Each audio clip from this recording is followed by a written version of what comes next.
Nandito tayo ngayon sa Mawan Beach kung saan katabi niya ang Noah's Ark.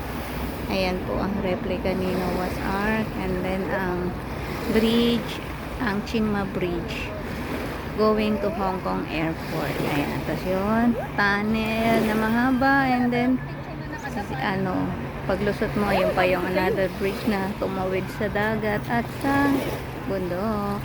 And then ito na nga siya, yung Mawan Beach. So dito guys, ang ganda niya dito.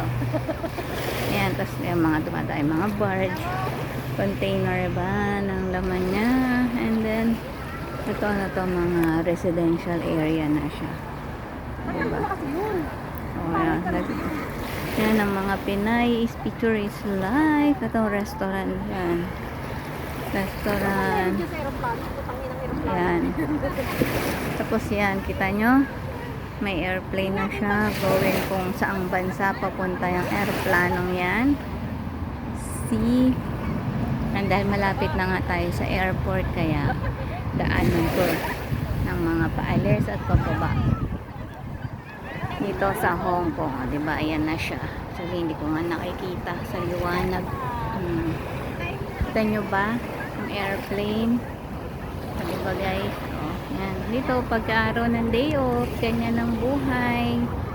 Pwedeng lang, libang-libang lang tayo. Hindi mo makikita, kung nakikita ko yung aeroplano, nakaka-capture ko ba? Yan. See guys, o diba?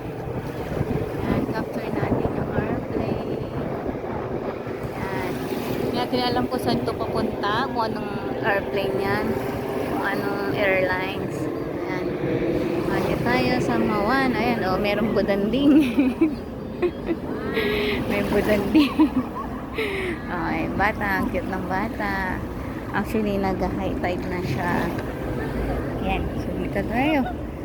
Ano muna tayo. Lubog-lubog ng konti.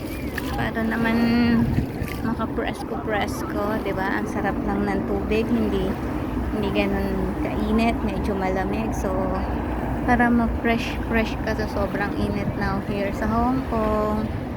Ayan, pwede ka magpa-refresh sa tubig dagat.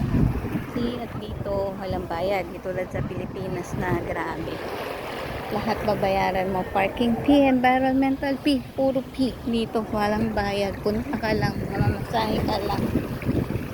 Ang budanding na si isa. Siya ay tinangay-tangay na po. Ang nagpipicture ay ayun. O, diba? Lumalakas na ang alon. Ang sarap ng maligo. Oy! Lumalaki na ang alon. Ang taas ng alon. Ayan na. Woo! Ayan na yung malakas na alon. Ganda nun. Ayan pa, oh. Ayan, laro-laro. Diba? So, yun lang guys. I-enjoy lang namin ang aming day off hanggang bukas ay holiday dito sa Hong Kong. So, see you later guys. Don't forget to like and subscribe.